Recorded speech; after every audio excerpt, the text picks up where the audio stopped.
Il est 20 heures partout au Bénin, mesdames et messieurs. Bonsoir. Bonsoir à nos amis internautes, également à vous qui nous suivez sur les différents bouquets, Canal+, et sur la TNT. Merci de nous préférer pour le décryptage de ce dimanche 2 avril 2023 avec notre consultant politique Agapit Napoléon Baforican. Bonsoir. Bonsoir Angèle, bonsoir à tous nos téléspectateurs. Vous les avez déjà cités, ceux qui nous suivent sur toutes les différentes plateformes de la chaîne. Voilà, alors nous sommes là pour encore notre pédagogie hebdomadaire, comme j'aime à l'appeler. Aujourd'hui, il a été question du rapport de Amnesty International et également de la situation à Djidjaï et à Djougou sur nos différents plateaux. Vous qui avez suivi donc ces 5 heures d'antenne, Agapit Napoléon Baforican, regard sur ces plateaux. Regarde sur le plateau, je pense que s'il y a des téléspectateurs qui les ont ratés, il faudrait qu'ils les rattrapent. Parce qu'avec le professeur Goï, c'était super, c'était vraiment bien. Je pense que c'était pédagogique, comme vous venez de parler de la pédagogie. C'était pédagogique. Je pense qu'il faudrait que les gens suivent un peu, pas nécessairement épouser les points de vue, mais la démarche.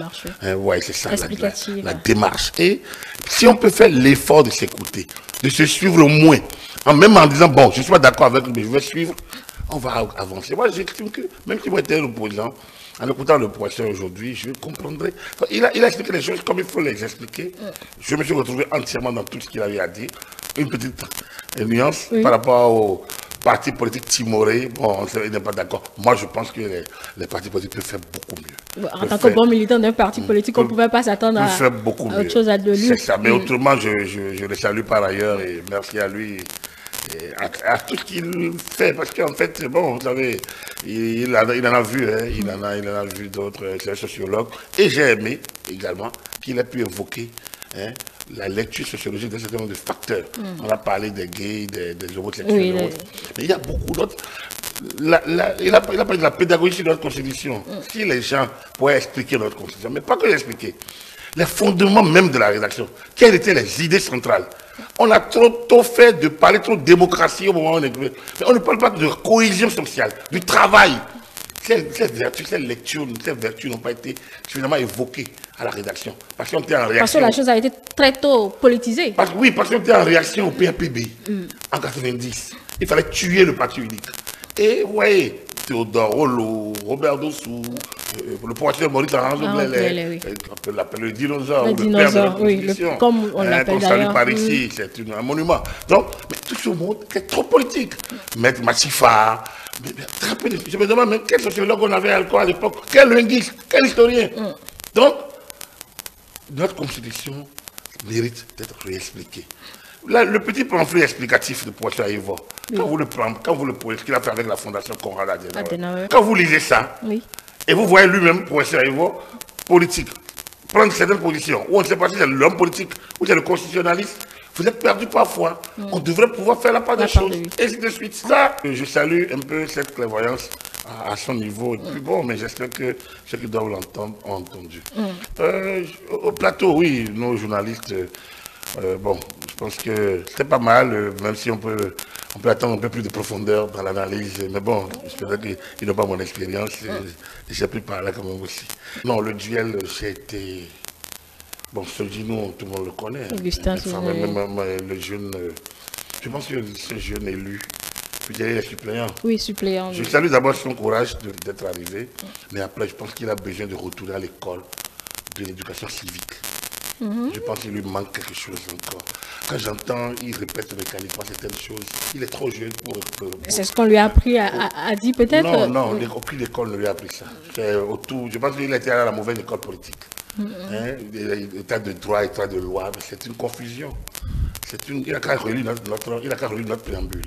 Et s'il relit le préambule de la Constitution de 1990, moi, je peux discuter avec lui. Pas devant un micro, mais s'il veut, on peut échanger entre aînés et jeunes. Ou alors, s'il veut même un débat, on peut... Vous voulez refaire son éducation politique? Ça me plairait bien, parce que c'est un jeune courageux. C'est un élu aussi, on lui doit du respect.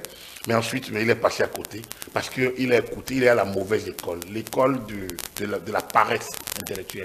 Il y a quand même un législateur. Non, il ne comprend pas, Quand on vote une loi, le peuple...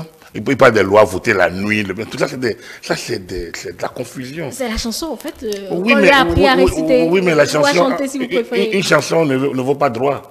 La chanson, c'est la liberté de chanter, de danser, de dormir. Alors, les députés sont libres. Mais on a l'impression que ils ne connaissent rien de la vie parlementaire. Des grandes lois ont été votées tard la nuit. Il n'a qu'à aller à l'école de Bruno. Il n'a qu'à aller écouter Bruno Amoussou sur comment traîner un débat jusqu'à tard la nuit. Amoussou le lui enseignera.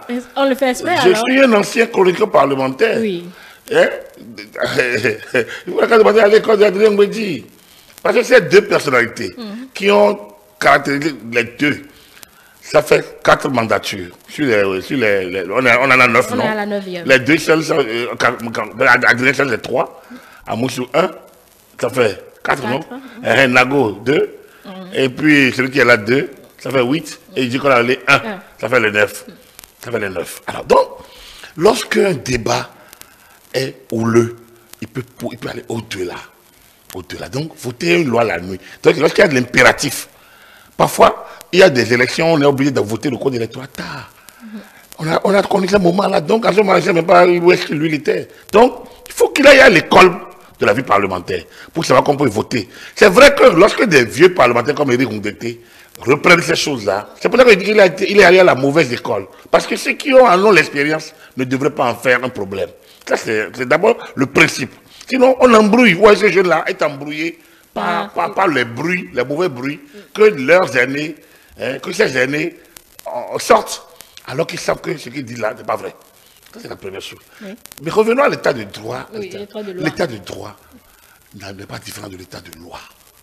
Il n'y a pas d'ailleurs un état de loi. Il n'y en a pas. Moi, je ne connais pas un théoricien qui l'ait fait. L'état de droit, on m'a appris. À l'école de droit, on m'a appris. Et ça dit quoi? L'école de droit, c'est des notions que beaucoup de théoriciens ont conceptualisées. On parle aujourd'hui, vous allez à l'école de sciences politiques ou de droit public, on va parler de Hans Kelsen, qui a sorti ce principe, qui est un peu considéré aujourd'hui comme le père. Mais d'autres vous diront qu'il y a eu d'autres avant et qu'on vous en parlerait. Si on veut aller plus loin, on va au temps de Rousseau par rapport à la vie communautaire, du contrat social. Il est évident que la mise en commun de nos destins n'empêche pas qu'il y ait un certain nombre de respect.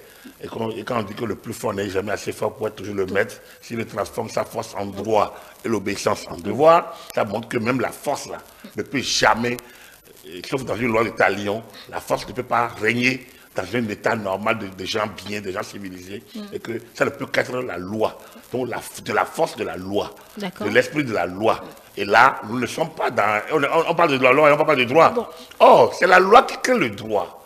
En dehors des droits naturels que vous et moi, on a, d'être des fœtus, d'être conçus par 2 personnes, et d'être fœtus qui évoluent, qui finissent par sortir. Dès lors, nos droits naturels sont terminés là. Autrement, on peut vivre comme Mowgli dans le livre de la jungle.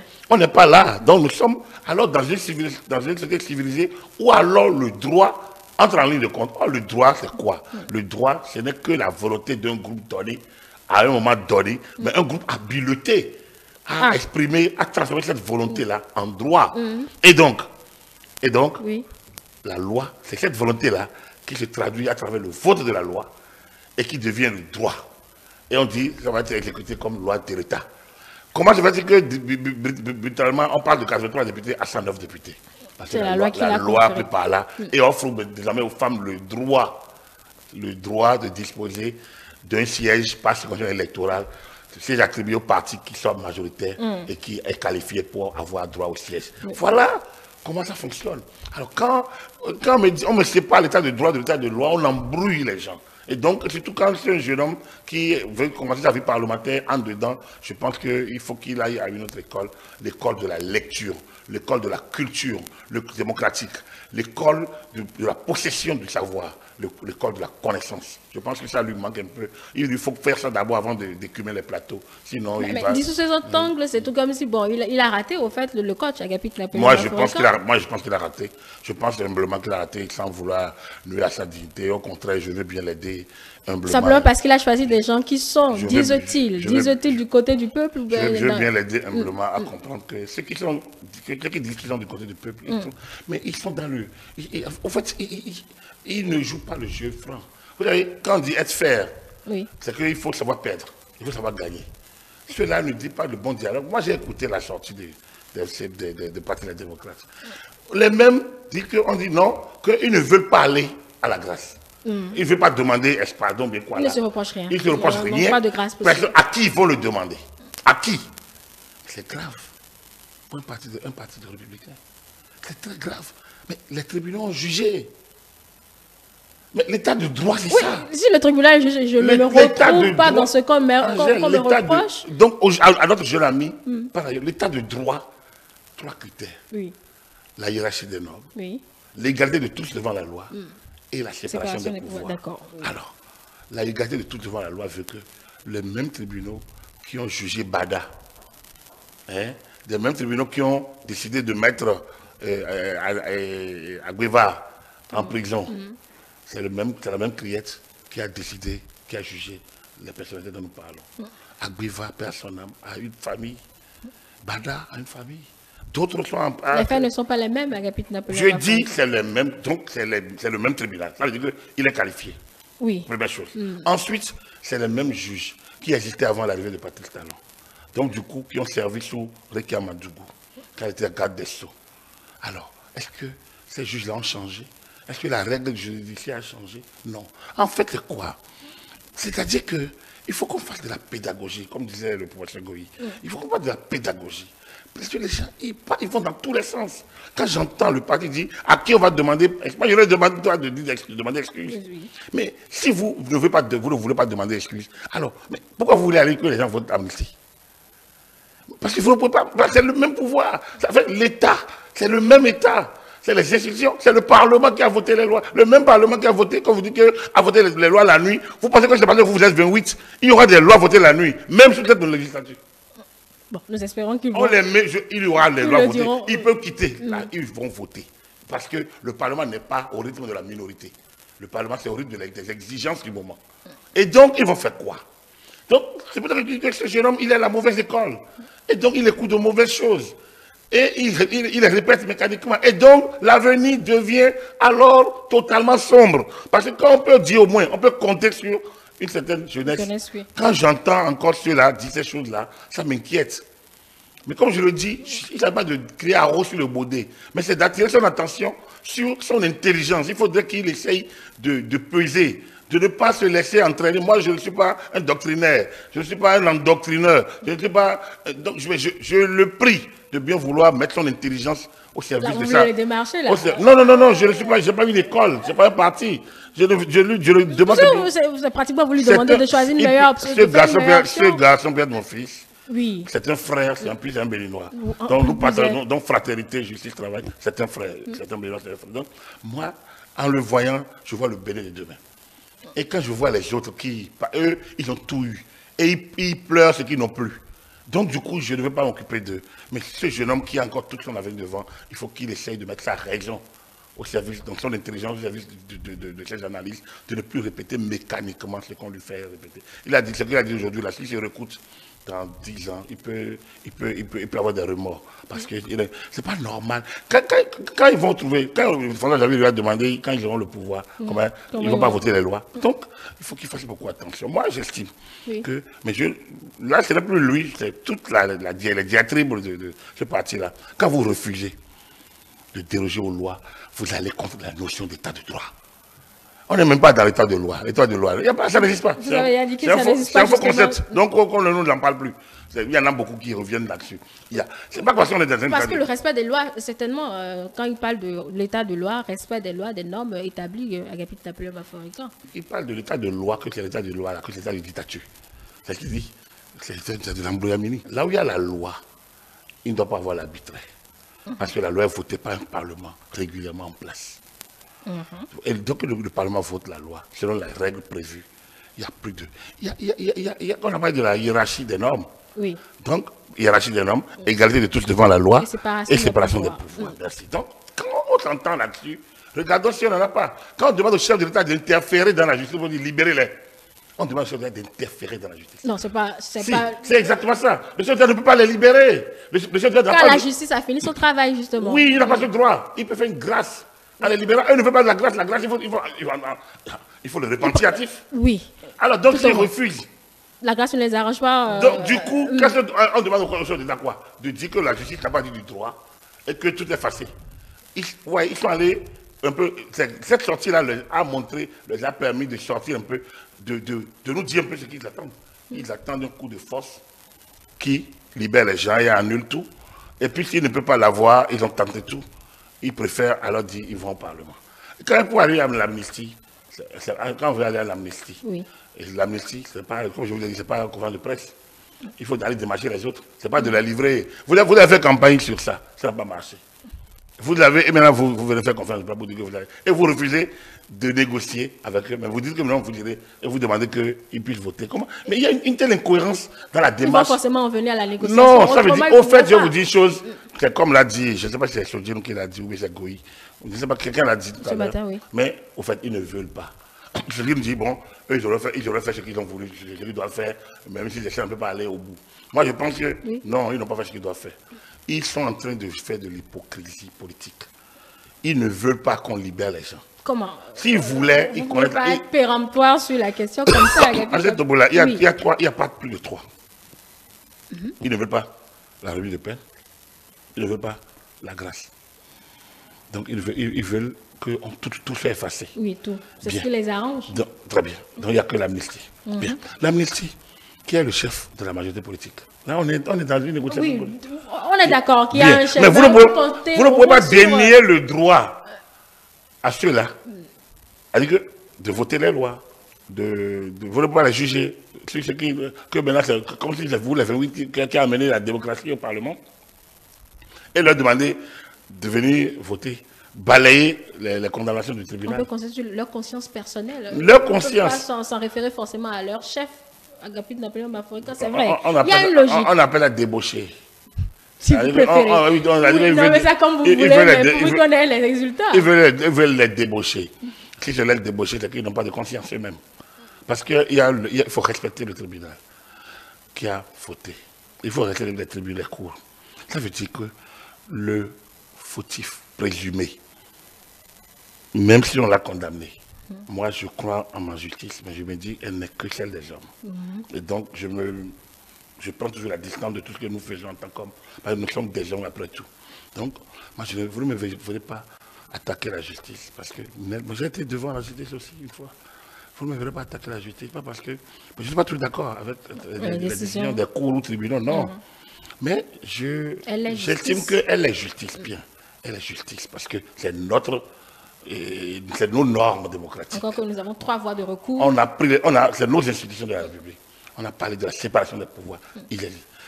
Donc nous fonctionnons. Oui. Après le reste, on doit avoir la discipline d'accepter. C'est pour ça que je dis qu'il faut qu'ils apprennent à être fermes, d'accepter. Ce qui nous divise aujourd'hui fondamentalement, c'est qu'ils refusent d'accepter une délibération d'une institution de la République qu'est la justice. Qui juge arbitraire. Et qui juge arbitraire. Alors après, ils ont les voies de recours. Alors, si un individu va commencer par juger arbitraire, c'est-à-dire qu'on n'est plus encadré. Et si on n'est pas encadré, on n'est plus en sécurité. C'est là le problème. Donc c'est pour ça que je dis, ils ne veulent pas la libération des leurs. Ils veulent l'affrontement pour dire que nous on a fait ce qu'on. Ils ne font rien pour faciliter la libération des leurs. Et c'est pour ça que je ne veux pas que ce jeune homme entre dans ce genre de jeu. Même quand on parle de droits de l'homme, revenons. Oui, puisqu'il se retrouve aujourd'hui conforté justement par ce rapport de Amnesty International. Non, pas du tout. Pas du tout. On a parlé de liberté, d'expression. Vous l'avez lu. Il faut bien que les gens. Le rapport n'a pas été du tout clément. Pas du tout clément. Angèle, le rapport n'a rien dit. Non, il n'y a rien dit de nouveau. Le rapport... De nouveau, non. Donc voilà, c'est ce qu'on a déjà lu presque l'année dernière. Presque, en dehors des transsexuels qu'on a agressés par-ci ou ça, c'est encore anecdotique, mais bon. Donc, le rapport n'a rien dit de fondamental, de nouveau. Pourquoi? Parce qu'il n'y a rien à dire. Il n'y a rien à dire. Après, c'est leur orientation à eux. Amnesty International vit encore dans les années 40, dans les logiques des années 60-70. Ils ne se sont pas encore donné la dynamique des années nouvelles, des nouvelles réalités que nous avons connues. Ils sont quand même ils se sont représentés quand même dans toutes les... Mais bien sûr, c'est une ONG internationale qui fait de la veille. Et en matière de droit, il faut toujours garder les institutions qui font de la veille, parce que les dérives sont à tout, ça peut venir à tout bout de champ. Oui. Il faut nécessairement qu'il y ait un veilleur. Donc moi, je salue toujours leur rôle. Après, je leur demande de s'ajuster. Il faut qu'ils s'ajustent, sinon ils vont créer, ils vont dépouiller l'État de sa capacité de régulation. ils vont enlever à l'État ce qui fait que nous sommes tous ensemble. Si l'État ne peut pas réguler, si on lui enlève tous les moyens en donnant tous les droits à l'individu, nous allons perdre les valeurs qui nous unissent. Réguler n'est pas l'oppression. Dites-moi où est l'oppression. Lorsque les tribunaux, lorsqu'un tribunal qui vous juge, qui me juge, m'a jugé et m'a condamné, alors que vous ne vous demandez pas le... Donc, c'est chacun... Moi, la criette, on peut tout dire de la criette. De tout. Les gens de pouvoir y passent. Je ne vois pas où est le problème. Et puis, la discipline veut que lorsque le juge a dit, même si on n'est pas d'accord, on se conforme. Ça, là, aucun juge ne peut me dire le contraire. On peut continuer à contester, mais à lutter pour changer l'ordre, mais on ne peut pas contester. On parle de liberté d'expression aujourd'hui. Le jeune homme dont vous parlez sur le duel aujourd'hui l'a dit, il n'y a pas de liberté d'expression au Bénin. Quand vous entendez justement ces propos-là... En jeu, ils ont fait leur conférence de presse, ils n'ont pas dormi dans leur maison. Et pourtant, ils ont quand même dit beaucoup de choses. Hein, mais ils ont dénié aux institutions leur pouvoir. On dit, mais à qui on ira demander pardon? Ils ont déjà entendu ça, et pourtant, celui qui a dit ça, il a dormi chez lui. Et pourtant, il n'y a pas de liberté d'expression.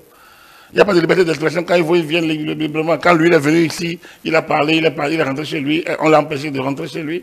Il appelle quoi, liberté d'expression? C'est-à-dire qu'en fait, il y a un gros malentendu. Entre qui et qui? Entre le peuple et certains types de politiciens, quand ils ne sont pas aux affaires, ils voient tout au négatif. À qui la faute alors? À eux, à l'élite, aux intellectuels tarés, dépaysés dont parlait Mathieu Kérékou, et qui ne changent pas, qui se transforment de génération en génération, et qui n'arrivent pas à parler à leur peuple, qui n'arrivent pas à raisonner, qui n'arrivent pas à être cohérents dans la démarche. Vous ne pouvez pas exercer le pouvoir jusqu'à garde des Sceaux, et après dénier au pouvoir d'exercer.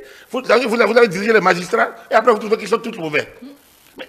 Moi, mon grand frère Géronté mon grand frère Géronté Angossou qui est en fuite.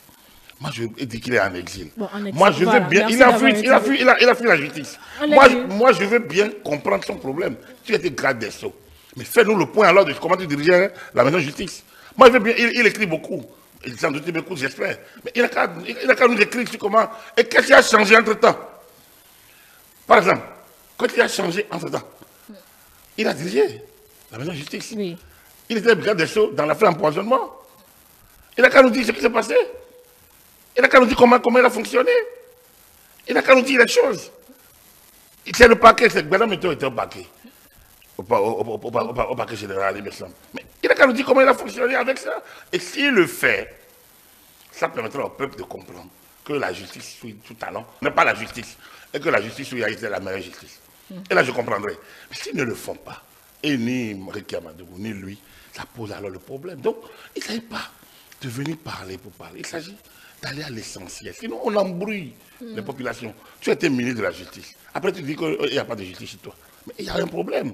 Tu refuses de reconnaître la justice chez toi. Il y a un problème. À ce moment, on ne voit plus le portefeuille qu'il a. On peut comprendre la faiblesse de nos institutions. On peut comprendre que nous sommes en apprentissage démocratique. Ce n'est pas religieux ailleurs, mais c'est nos justices. Nos arbitres de football jugent les matchs. Ils avaient leurs qualités et leurs défauts. On voit d'autres qui sont dans les grands pays, puissants pays de football, mais pourtant ils commettent des erreurs de football, malgré même la VAR, malgré la vidéo. Donc, on ne peut pas attendre d'un homme qu'il soit un surhomme, il n'est pas Dieu. Il peut se tromper. Mais le vivre ensemble veut que, en lui disant qu'il est le dernier recours, dès qu'il a décidé, on ne peut pas être d'accord. On doit lui reconnaître le droit et avancer. Mais quand vous avez été, et vous critiquez celui qui est, ça veut dire que vous-même, vous devez alors regarder votre cours, comment elle était quand vous y étiez. Celui qui a été ne critique pas celui qui est. C'est le malentendu dont je parle et qui crée le désordre, qui crée la confusion. Donc se taire et observer de non, faites des propositions et surtout, il y a des voies. Vous voulez voir vos amis dehors, faites ce que vous devez faire pour qu'ils soient dehors. D'abord, rien ne vaut la liberté. Mais eux, ils sont là, ils calculent, ils jouent, ils font tout pour les empêcher d'être dehors. Rien ne vaut la liberté. Et donc, dehors, dedans. Vous savez, Adrien Ngouedji a tenté d'être président de la République pendant... Il n'a jamais été emprisonné quand il est revenu au pays, depuis 1989. Oui, après son exil. Et pourtant, malgré tout l'argent qu'il a déployé, il n'a jamais été président de la République. Bruno Moussou a tenté. Du temps, donc. Très bien. Donc, Eric qui a échoué. Je pense que les gens ne veulent pas que le casier judiciaire soit atteint parce qu'on les voit déjà. C'est humain aussi. C'est humain, mais quand même, entre un casier judiciaire qu'on préserve et une liberté qui n'a pas de prix, qu'est-ce qui doit être le premier? Ils ne veulent pas qu'on les libère. Les deux sont liés? Non, non, les deux ne sont pas liés. Et les gens qui sont poursuivis avec ce contrôle judiciaire, ce n'est pas les gens qui sont gardés à vue ou bien qui sont en détention préventive. Ce n'est pas la même chose. C'est pas la même chose. La détention préventive, la prison n'est pas un bon lieu. Non. Donc, du coup, être libre est la meilleure, c'est le premier d'être libre. Oui. Pourquoi ils ne se battent pas pour les libérer? Si le repentiatif est connu en droit pénal ou en droit, pourquoi ils ne l'expérimentent pas? Une demande de grâce, en quoi ça les déshabille? Ils sont déjà le premier magistrat. Ils ont été jugés. Leurs avocats n'ont pas fait appel. Donc, on a utilisé les moyens de droit. Alors, donc, au lieu d'aller chercher une commission des Nations Unies, pourquoi ne pas demander la force qui s'exécute? Je pense que, oui, en concluant sur cette partie-là, oui, pour ne pas revenir tout le temps sur les mêmes choses, oui, le passage en force ne marchera pas. Et ils le savent. Ils savent que leur loi là, ne passera pas au Parlement. Ils savent ça. À moins qu'ils mettent l'argent pour corrompre. Et même là, ils ont tenté. Eric a tenté avec ça. Oui, elle a au moins tenté. Donc du coup, ils ont tenté pour avoir des parrainages, alors qu'ils criaient qu'ils n'en avaient pas besoin. Et pendant qu'ils criaient qu'ils n'en avaient pas besoin, ils ont fait. Ils le démarchent, d'accord. Donc s'ils ont pu faire ça, ça veut dire qu'ils peuvent aussi tenter de corrompre pour faire passer. Et c'est dangereux ça. C'est ça qui n'évite pas l'état de droit. L'état de droit, c'est d'utiliser les moyens dont ils sont en possession. Donc, là, utiliser les trois voies possibles. La voie, les avocats savent, ils connaissent les différentes voies. Les voies de remise de peine, les voies de grâce et peut-être les voies d'amnistie. Ce qui est impossible aujourd'hui n'est pas peut-être impossible demain. Oui. Mais il faut qu'ils créent les conditions. Ils ne créent pas les conditions. Moi, j'ai rien contre l'amnistie. Mais il faut qu'ils créent les conditions pour que nous tous, peuple, une fois que ça va être voté, on soit heureux. Mais ils ne créent pas les conditions. Lorsque la Cour constitutionnelle dit qu'ils vont passer aux élections, malgré qu'ils ne soient pas à jour, on est tous heureux. Oui. Pourquoi on est heureux? Pas parce qu'on les aime particulièrement. À droit boire. Pas parce que je les aime particulièrement. Bon, parce qu'il faut qu'ils y aillent, qu'on respire, si vous voulez. Non, parce qu'ils se sont conformés aux normes. Les mêmes textes qu'ils ont dit non, auxquels ils ont dit non, il y a 3 ans, 4 ans, en laissant les élections, en parlant de parlement monocolore, c'est les mêmes textes qu'ils ont dérogé. Eux ne le lisent pas sous cet angle-là. Ils le lisent. Il y a eu de nouveaux textes. Ce qui est sûr, c'est évident, c'est non. C'est les mêmes, donc c'est les mêmes textes. Ils ont refusé. Les FCB sont partis, ils les ont taxés de tous les noms. Oui. Et finalement, ils sont allés prendre les mains. Avant ça, ils sont allés devant Adrien Mbedi, comité paritaire, mis en place par le président Patrick Talon, pour contre les lois dérogatoires, pour qu'on ait aux élections avec plusieurs partis politiques en 2019. Ils ont signé, ils ont refusé après leur signature.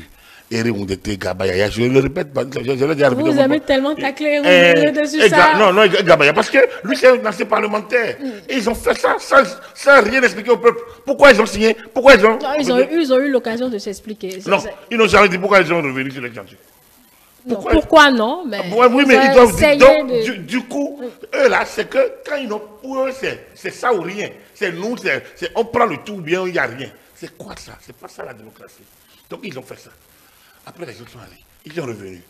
Ils n'étaient pas donc, ils n'ont pas été en mesure d'avoir des quitus fiscaux. La Cour constitutionnelle les a regardés dedans en analysant les différents contours de... C'est son rôle. Là, tout le monde a applaudi. Pourquoi? Parce qu'ils sont rentrés dans le jeu. Aujourd'hui, dans le cas Madougou à Evo, comme je l'ai dit, ils veulent que ces personnalités soient libres. Je pense que tout le bien. S'ils font un référendum, tout le monde sera d'accord. Mais tout comme ils vont d'accord que mon homme du village, on ne le connaît pas. Mais peut-être qu'il lui croupit en prison pour peut-être cause blessure involontaire. Peut-être. Et il est là, peut-être, comme on ne l'a pas encore jugé, il est là depuis des années, des décennies. Mais il faut qu'on revoie tous ces cas-là. Et que si on a envie d'aller à une amnistie, qu'on englobe des cas où des gens sont là-bas, ça peut être... Il faut qu'on humanise l'affaire. C'est pour ça que je dis, mais il faudrait ouvrir le débat au lieu de cambrer le jeu sur les deux personnalités et de penser qu'ils peuvent aller en force sans négocier avec les autres parties. Je pense que même le fait de gracier les deux n'empêche pas qu'une loi d'amnistie finisse pour nettoyer. Absolument. L'amnistie après la grâce? Oui, bien sûr. L'amnistie n'est pas pour des personnes. L'amnistie, c'est pour des faits. Oui. Donc, du coup, l'amnistie peut... L'amnistie englobe plus les personnes qui se retrouvent exilées aujourd'hui.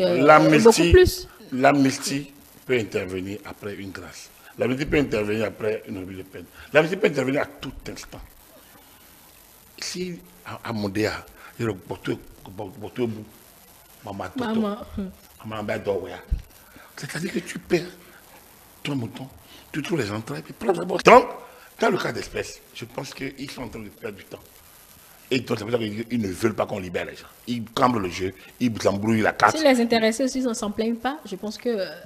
Non. C'est qu'ils se sont entendus.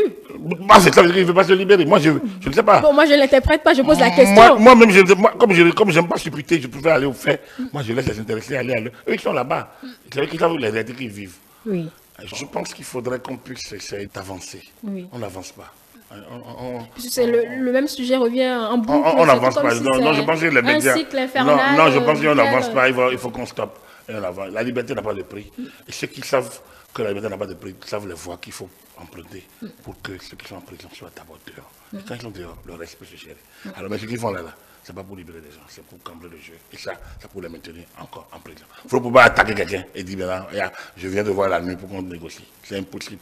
Ça n'existe pas. Bon, flexibilité, ça peut arriver. Ça, c'est leur problème. De toute façon, ils savent ce qu'ils font. Ils sont habitués, ils sont déshabitués à ce système-là, à ce jeu. Donc, ils savent ce qu'ils font. Ouais. Oui, c'est le débat sur le rapport de Amnesty qui nous a conduit jusqu'ici à République Napoléon Bafouécan. Mais quand on parle de liberté ou de droit à République Napoléon Bafouécan, ce n'est pas forcément le droit judiciaire. Il y a plusieurs droits, peut-être la difficulté d'accès à l'eau. Ils en ont parlé, à l'éducation et également à la santé. Ils ont même indexé à dessein peut-être cette situation d'Assa. Il a fallu des décès avant que le gouvernement prenne des décisions. Vous savez, Amnesty dans son rôle. Amnesty dans son rôle, c'est un rôle de veille.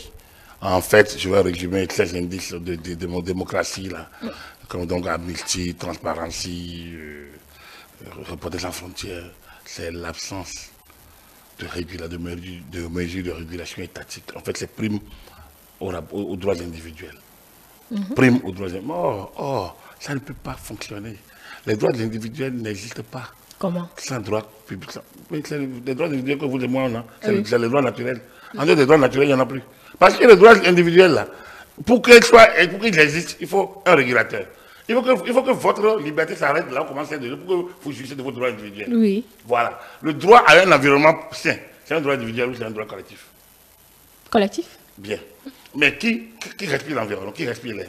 Les individus. Voilà. Donc, qui peut veiller à ce que l'environnement soit sain? L'État. L'État. Or, l'État ne peut que prendre des mesures de régulation. Il n'y a que les individus qui doivent exécuter. Si les individus refusent d'exécuter, on revient encore à la case départ. Parce que ce n'est pas l'État qui pollue en tant qu'État. C'est des hommes. Même un ministre qui accepte, qui signe des déchets toxiques, c'est un individu. C'est sa personnalité. Un autre ministre, là, ne l'aurait pas fait. C'est-à-dire que c'est des individus qui agissent et qui créent les conditions des droits individuels ou collectifs. Ça veut dire simplement quoi? Il faut travailler sur l'homme et non attaquer les institutions. Avant, dans les années 60, 70, 80, on peut comprendre parce que Amnesty était dans un combat de démocratisation, donc de lutte contre les régimes de partis uniques. Mais aujourd'hui, ça a évolué. Mais ils continuent sur la même lancée. Ça ne peut pas fonctionner. Ils n'ont pas fait leur mue, c'est ce que vous dites? Il faut qu'ils fassent leur mue. Parce qu'il n'y a jamais un État qui ne peut pas réguler. En régulant, vous brimez certains.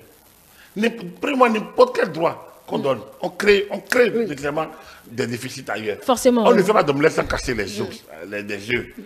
On ne fait pas d'omelette sans casser les œufs. Donc, tout ce que vous allez concéder, qui est droit, vous les amenez, ça va embrouiller d'autres droits. Et donc, quand on le voit ainsi, moi, quand j'ai lu ce rapport-là, il me dit, bon, on est resté dans Amnesty. Amnesty est resté égal à lui-même. Bon, moi, il n'y a rien à dire. On ne s'en occupe pas? Il n'y a que l'État qui va voir s'il y a des choses intéressantes dedans. Il y a des choses intéressantes dedans. Moi, vous ne me verrez pas attaquer ce Amnesty, comme je le dis toujours. Ce n'est pas l'objectif non plus, c'est comprendre. Voilà, donc, oui, parce que certains, je vois des gens qui disent on attaque. Non, on n'attaque pas Amnesty, je ne l'attaquerai pas. Comme je dis, c'est une vieille institution, une respectable institution, et qui mérite de faire la mue, parce que la notion de droit. Aujourd'hui, quand on a amené le concept du droit au développement, oui, mais on a tout englobé. Il n'y a pas de droit au développement sans limite de droits individuels. Alors, un droit individuel limité. Quand on parle des ODD, mais c'est là. C'est-à-dire qu'on a essayé de conceptualiser. Oui. Autant le droit individuel que celui collectif. Alors, donc, moi, j'aurais bien aimé que ces indices-là s'occupent évaluent au regard de ces données. Parce que lorsqu'on parle de limitation des naissances, c'est une entrave au droit. individuel. Oui. Ou le droit que toi, vous et moi, on Oui, a en tant que couple de décider d'avoir d'enfants ou autant pas. qu'on veut. Autant qu'on veut Oui. ou autant qu'on ne veut pas. Alors donc, mais au même moment, ça peut être un handicap au droit au développement. Ne pas agir. Parce que demain, la route, l'école, les centres de santé, quand tu devras être trop nombreux, comment on va faire? Donc, la question de droit est une question transversale. Et pour en parler, Amnesty prend une partie dont acte. L'État doit en tirer conclusion. Prendre, regarder dedans ce qui est intéressant et avancer. C'est ceux qui font des liens de corrélation entre le statut A obtenu par... Oui, c'est ça d'ailleurs le débat. Donc, il y a dichotomie. En fait, il n'y a pas de débat, il n'y a pas pas de dichotomie. C'est ça l'embryamini. Il y a comme ces deux notions différentes, ces deux lectures différentes. La Commission pénale des droits de l'homme, je sais que M. Kakouchichi aura l'occasion de nous l'expliquer. Oui. La Commission pénale des droits de l'homme, c'est quand même un statut qu'on a perdu depuis plus de 40 ans.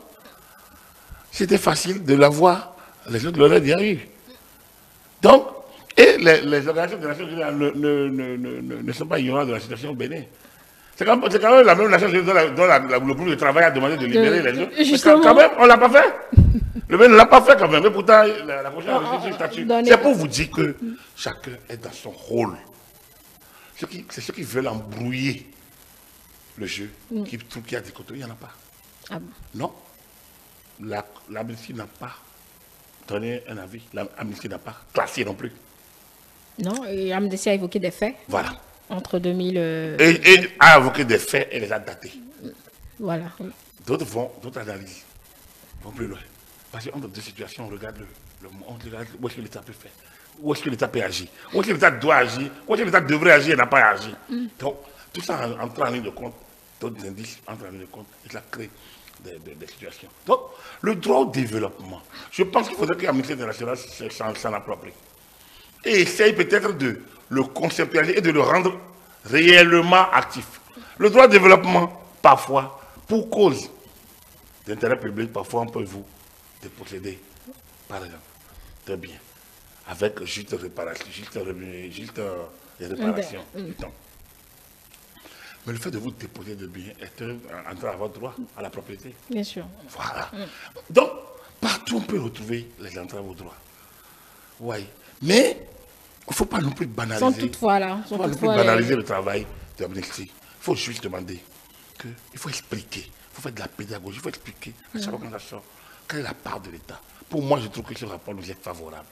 Le rapport de 2000, oui, le rapport de Amnesty, là, est favorable. A montré vraiment qu'il y a des efforts. Si on s'encourage encore au code du numérique, ailleurs, le confrère aurait été en prison.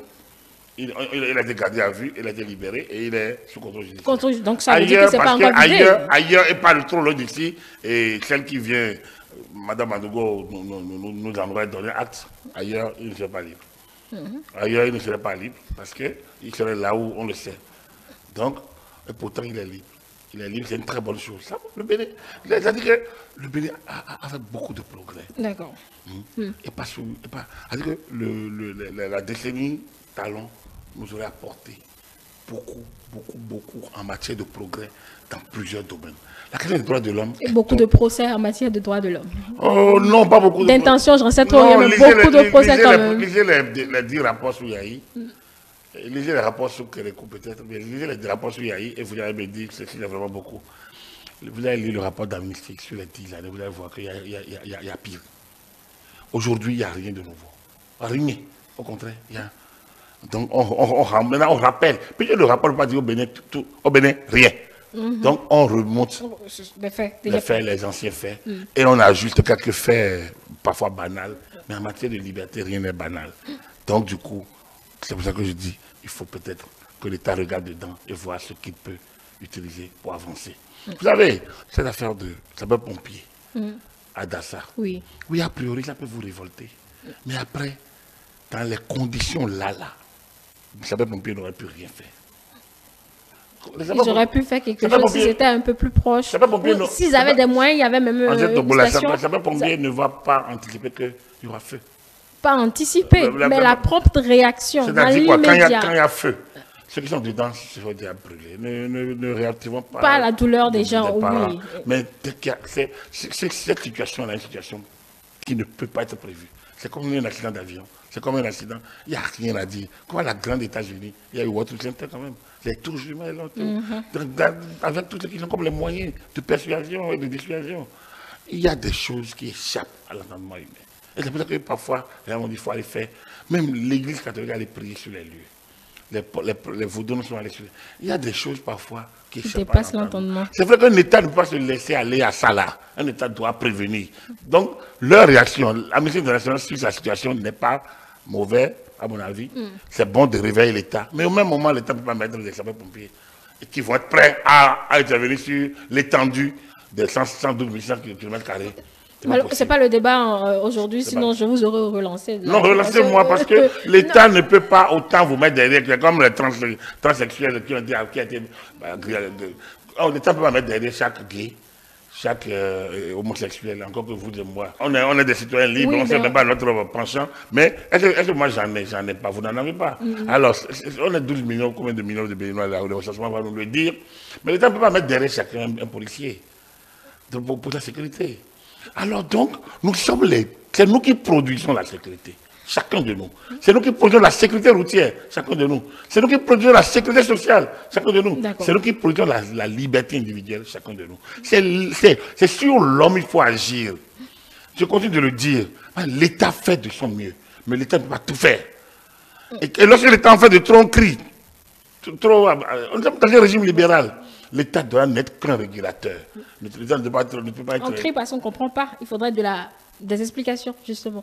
Non, on ne cherche pas... Non, on ne fait pas l'effort d'analyse. On ne fait pas l'effort d'analyse. Chacun voit l'État... C'est vrai, qui est partout, d'accord. Mais on est quand même un pays pauvre. On se renaît. Mais les efforts que le gouvernement a fait pour calmer cette affaire de PPA 2, pour reprendre la confiance des Pays-Bas, ce n'est pas évident.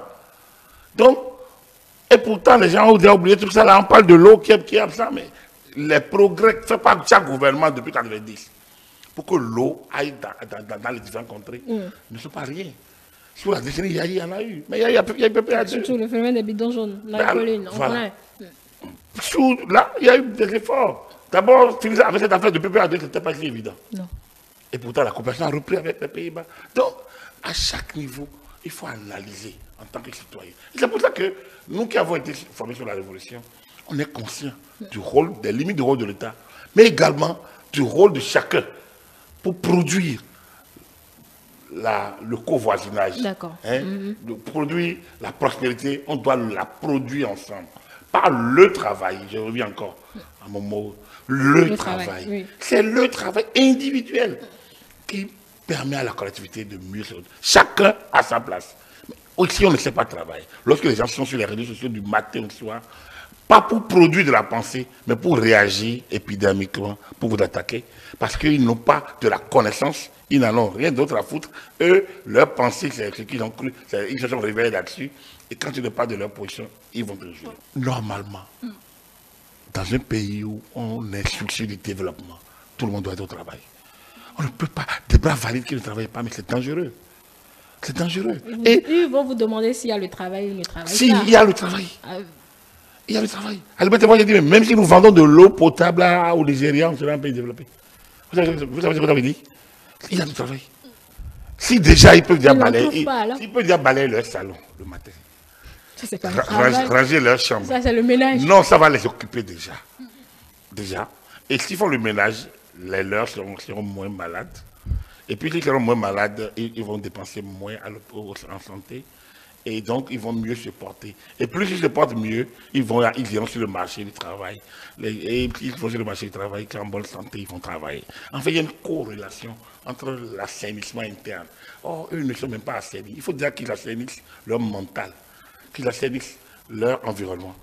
Et qu'ils sachent qu'on est béninois. La fierté d'être béninois, c'est de contribuer au développement et non de saquer le pays. D'accord. Voilà. Je retiens essentiellement qu'il n'y a pas de dichotomie entre ce rapport de Amnesty et le statut A obtenu par la CBDH. Il y a une complémentarité. Il faudra qu'on le reprécise avant de partir. Oui, il n'y a pas de dichotomie. Il y a plutôt complémentarité.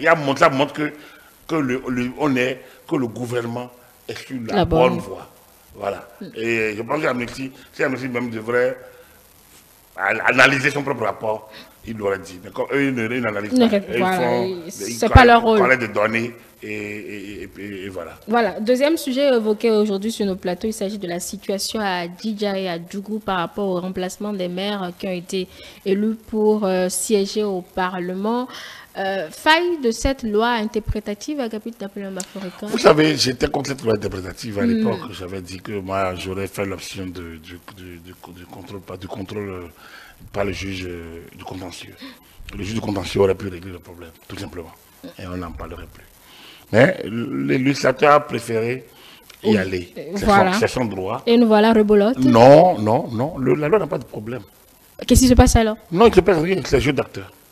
C'est-à-dire que, voilà... On donne pouvoir aux partis politiques de nommer le maire qui doit siéger. Où est le jeu d'acteur là? Si vous préférez. Non, on est devant... Moi, il fait de l'éducation. Il ne peut pas... Le parti ne nomme pas le parti. Le parti a le droit. Puis c'est lui qui a gagné. Et puis, s'il n'y a pas un nom collé, vous pensez que ceux qui ont élu à Cotonou, ceux qui ont voté à Cotonou, ils ont voté pour qui? La tête de liste? Dans tous les partis, là, quand je parle de nommer là, ouais. Mais attends, même les démocrates là, les députés là, ils les ont désignés. Ils les ont nommés, non?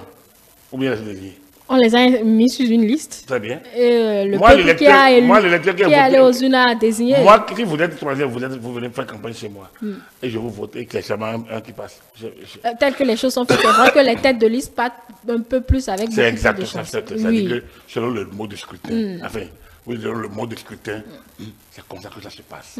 Donc, on choisit le modèle. On a choisi un modèle. Ça ne veut pas dire que les partis nomment le maire. Non. Le parti majoritaire désigne le maire. Donc il faut dire qu'il y a eu une élection communale. Le parti majoritaire, c'est mieux que les jeux d'entente qui font que les gens ne travaillent pas. Ils n'ont pas totalement exclu, la loi n'a pas totalement exclu l'entente. Oui, au cas où il n'y a pas de parti majoritaire, c'est là, il y a trois cas. S'il n'y a pas de parti majoritaire, alors il peut y avoir un accord de gouvernement, un accord de gestion. Et s'il n'y a pas d'accord, alors on y va. Donc, on a laissé le champ ouvert pour que les différents cas de figure. Mais comment un parti va être majoritaire et maintenant deux partis minoritaires vont s'entendre? Ça n'existe nulle part. Dans aucune grande démocratie, vous ne verrez jamais ça. On demande au parti majoritaire d'aller former le gouvernement. C'est le parti majoritaire qui prend les mains. Aujourd'hui en France, il n'y a pas de majorité absolue. Le parti majoritaire, c'est lui qui a le Premier ministre. C'est-à-dire que le parti majoritaire est le majoritaire. Les pays doivent aller à la culture. Il ne faut pas créer démocratie, état de droit, état de droit. Ça comprend comment ça se passe. À partir du mois où il n'y a pas un nom collé aux élections, avant les élections. Ailleurs, on va dire pour Cotonou, c'est lui qui est tête de liste. Donc, si on sait que s'il gagne Cotonou, si le UPR gagne Cotonou, c'est lui qui a trop ton fils, lui, qui est maire. Mais ce n'est pas toujours le cas. Et donc, pour éviter les jeux, les mauvais jeux malsains, qui font que des partis minoritaires vont diriger, alors que la loi dit que le maire est désigné au niveau donc du parti majoritaire. Alors, les maires sont désignés. Oui. Les candidats à la mairie sont désignés. Ils vont là-bas, d'autres candidats du parti deviennent candidats. Il y a quelque chose qui va mal. Donc, l'État peut... Donc, la loi, elle a été opportune. Moi, il y avait une possibilité soit de faire la loi, soit de laisser le contentieux. Oui. Moi, si j'étais en position ou de décideur, on allait préférer le contentieux pour laisser les gens, pour le juge. Bon, mais là, on en est à la loi. Bien. Et donc, mais la loi n'a rien empêché. Au contraire, c'est la loi qui s'applique actuellement. Avec cette situation, il n'y a pas de situation. Il n'y a que des gens qui sont retombés dans leur travers, mais la loi va être dit. C'est ce que les on attend quoi alors pour que la loi soit dite? Mais à Djougou, ça se fait. Oui, là, on a encore deux cas voilà, sur la braise. Mais ça va se faire. Quand? Il y a un délai pour mettre justement... Le préfet le fait. Si le préfet ne le fait pas, la Cour le fera. Il n'y a rien à dire. Il n'y a rien à dire là-dessus. La loi va passer. Ce qui est incompréhensible, pourquoi c'est ce mutisme peut-être des chefs de parti qui ne sont pas le glas? Oui, c'est vrai que je fais un peu ce procès aux partis politiques en disant qu'ils étaient un peu trop, qu'ils n'interviennent pas, d'accord. Mais en la matière, je pense qu'il faudrait faire beaucoup attention. C'est des hommes qu'il est question, c'est de l'élite qu'il est question, c'est d'une certaine intelligence qu'il est question, c'est de militants qu'il est question. Il faut dialoguer. À mon humble avis, je ne sais pas comment ça s'est passé au niveau du BR, donc je plaide déjà pardon au cas où je me égarerais. Mais je pense il aurait fallu plutôt échanger avec les majorités locales. c'est-à-dire les coordinations, les groupes concernés, et dire voilà nous, celui que nous proposons, et puis recueillir un peu les avis, expliquer pourquoi c'est lui. Et donc, je pense que cette petite démocratie aurait pu passer. Je ne sais pas comment ça se passait, donc je vous ai dit, si ça a été fait, je dois acte un peu de ça. Voilà. Donc voilà un peu, et oui, je pense que les partis ne peuvent pas communiquer sur ça. Il ne peut pas communiquer sur ça parce que c'est un dossier sensible. La loi va passer de toute façon, mais il faut qu'il cherche la cohésion interne. Et lorsqu'il y a quelque chose d'intérêt, oui, il peut y avoir quelques humeurs. C'est humain, et il faut gérer. D'accord. Merci à vous, capitaine Napoléon Bafouican. Le temps est parti à cette émission est terminé. Mesdames et messieurs, ainsi prend fin donc le décryptage de ce dimanche que nous vous remercions d'avoir suivi et que vous pouvez retrouver bien évidemment en nouvelle diffusion ce lundi après le bulletin de la mi-journée également sur l'ensemble de nos plateformes digitales, notre site internet le www.etelebena.com, notre compte YouTube Etelebena, notre compte Twitter Etele en live, Facebook Etele et en direct, puis sur application iOS et Android Etele Bena, Etele avec vous, pour vous.